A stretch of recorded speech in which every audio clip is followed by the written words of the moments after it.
Hi everybody, it's Granny. How are you today? I wanted to jump on and talk to you a little bit about Alexi Treviso. Alexi Treviso was a young teenage girl, 19 I guess, who said she was having back pain. And her mother took her to the hospital. She was having severe back pain.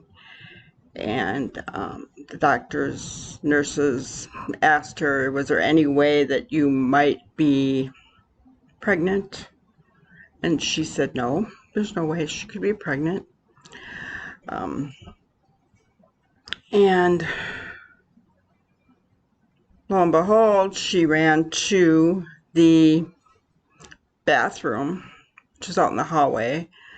Well, I guess for emergency rooms, they are out in the hallway, aren't they? They're not in the room with her. But anyway,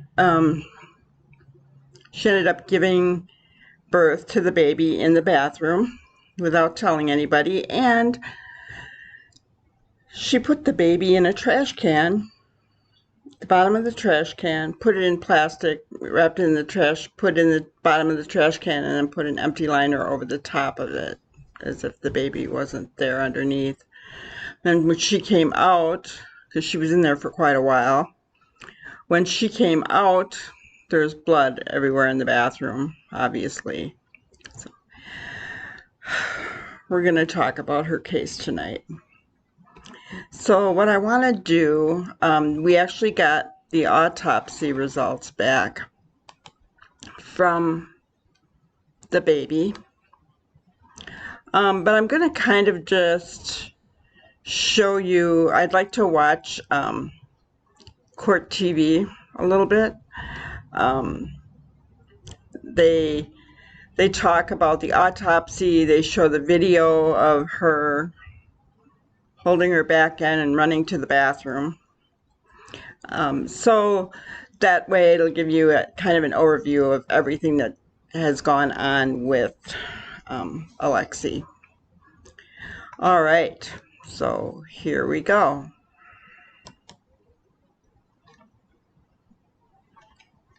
Michelle Dupree.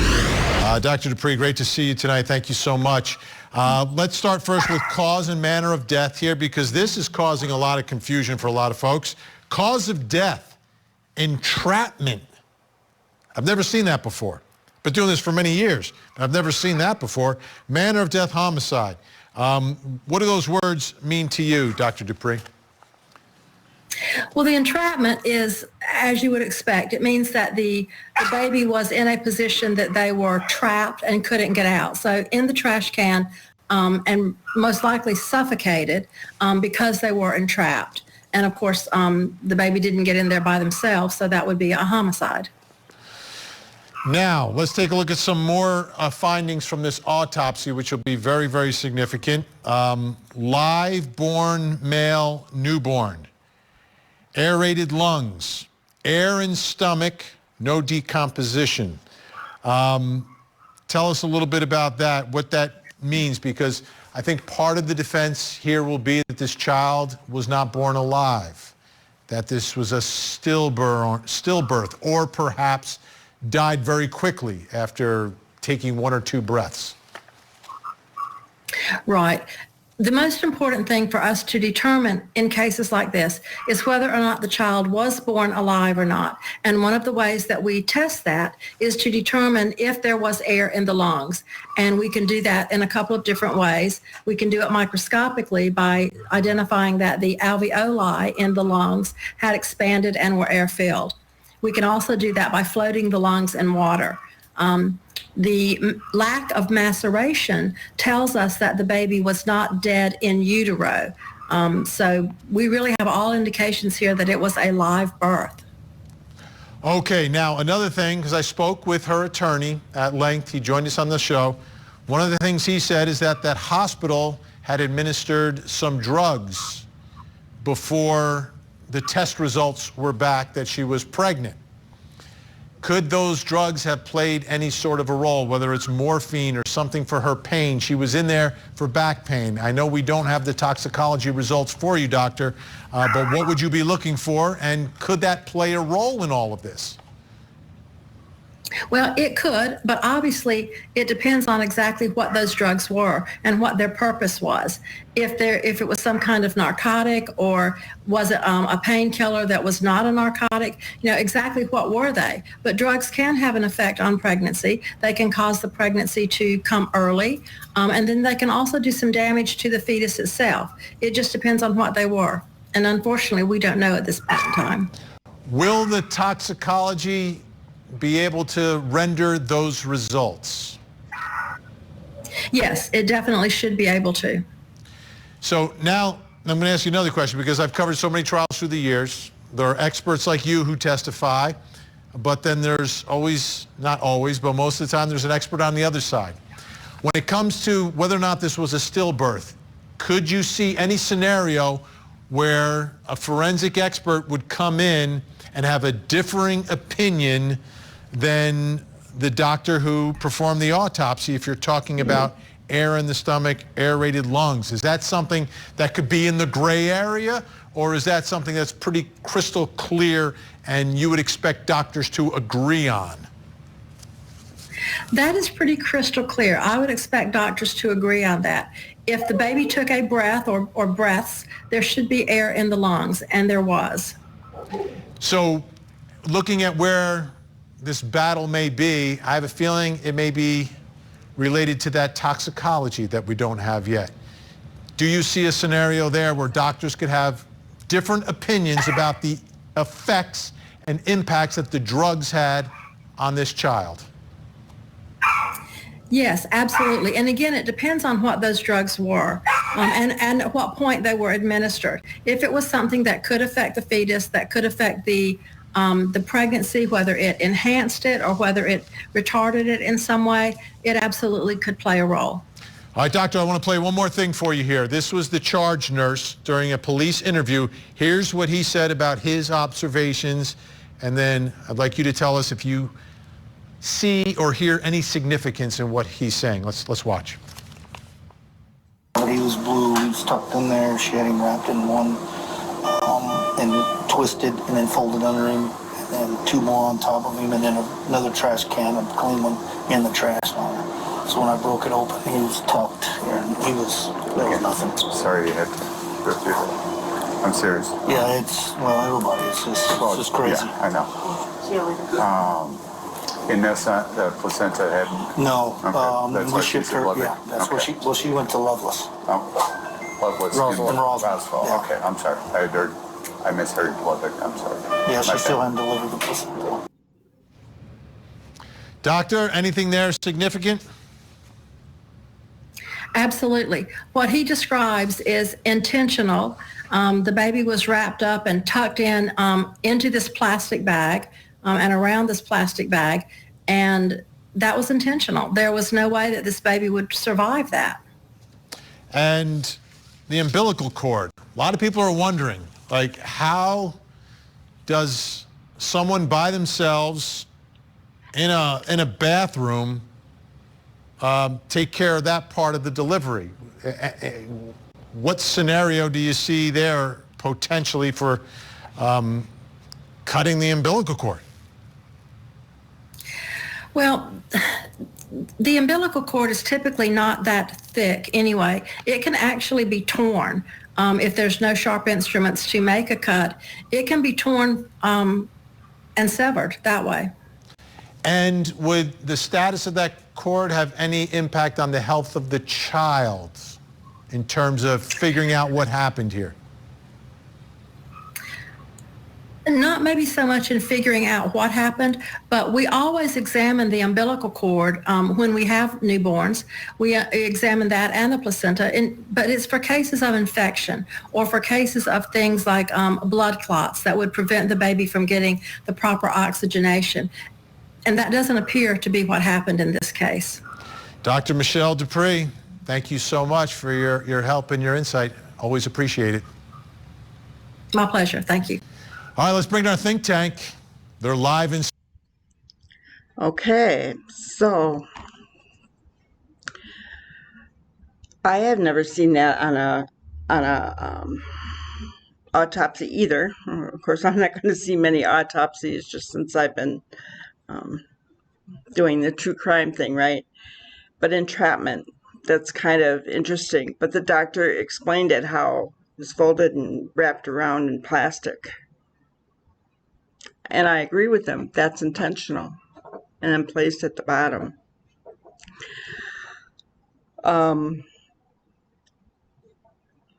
Alexi, prior to this, had been stating she was still a virgin.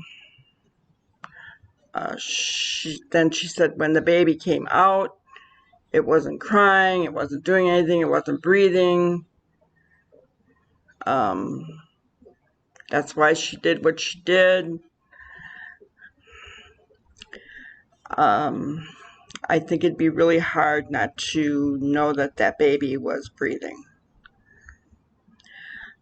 Either way, I mean, I get that she's young and I get that she's scared, right? I get that. However,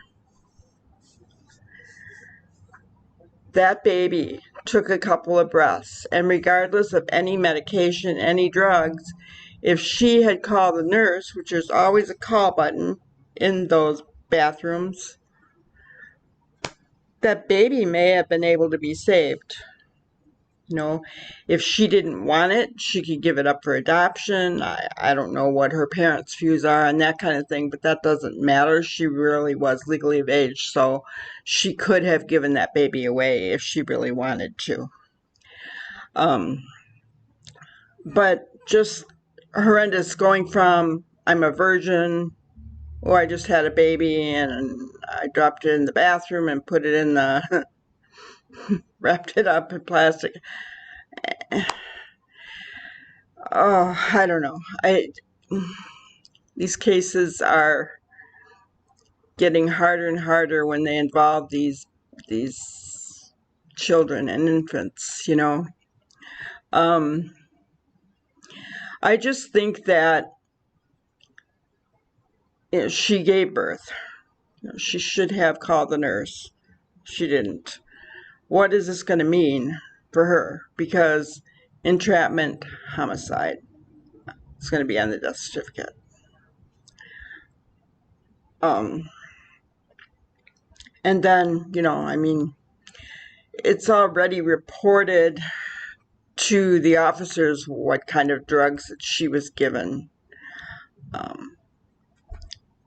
I don't know, you know, he's saying drugs were given. I don't know. I didn't hear the nurse say anything like that.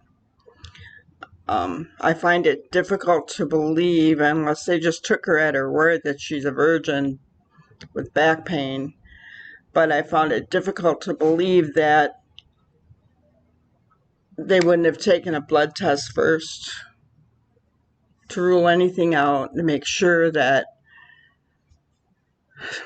she could have medications, right? I don't know. I'm not the doctor, I'm not the nurse, I don't know what's going on there, but I guess in the long run it didn't really matter, because she literally put the baby in a trash can. She was released. It was 4 months before they ever charged her with anything. In the meantime, she had been a cheerleader. There is a picture of her as a cheerleader where she's clearly pregnant. How her mother didn't know, I don't understand. Because she looks like a petite girl. And so then she's all of a sudden got this belly. Aren't you going to take your child in to get tested if all of a sudden they've got a belly and she's saying she's not pregnant? Aren't you going to ask what's going on? Why is she getting fat but only right there, you know? There's just a lot of things that don't add up in this case, and I think there'll be a lot more that comes out in the trial. So I had honestly a friend of mine, just kind of a casual acquaintance kind of thing, had gone to the hospital because of pain and had a baby. And, I mean, as far as I know, she swears to this day she did not know she was pregnant. And that baby is now an adult. When I talked with her, she swore to me she didn't know she was pregnant. She did not say she was a virgin like Alexi was saying here, but she swore to me she didn't know she was pregnant. This woman was a bigger woman. I guess probably a little bit maybe easier to hide. I don't know. I'm not trying to be judgmental on big or small or whatever's going on there, but she hid it well. I would not have known she was pregnant. I'm going to take a look here. There's a picture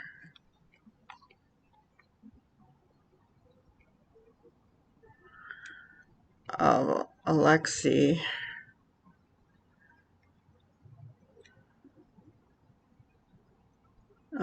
She also went to prom after the baby was born as well. There's a picture of her with prom. But there was a picture of her, and I'll find it to be able to put up on the website or right on the video, that shows her in her cheerleading uniform, but pregnant. And I think actually it is on the, it's actually on the heading for this video. You can see her up in the left-hand corner there. It's a picture of her in her cheerleader's uniform.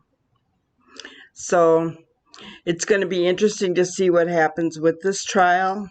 Like I said, she went to prom after this and before she was charged.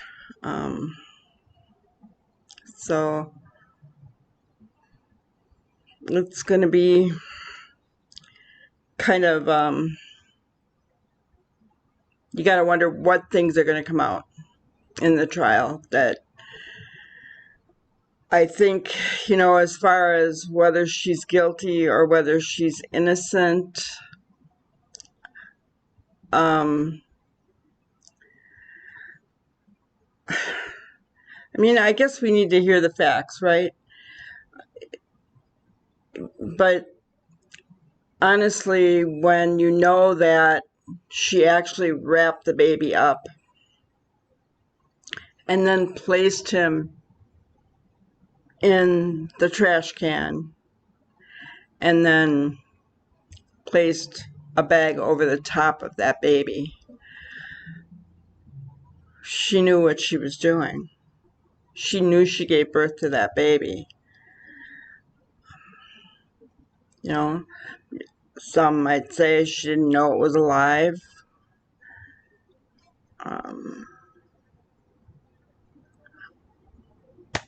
So, I guess, I don't know. What do you guys think? This is going to be a really tough case. I don't think I would want to be the juror on this case. I think that would be a really, really difficult jury to be on. Honestly, I really do. So we'll see what happens here, right? Well,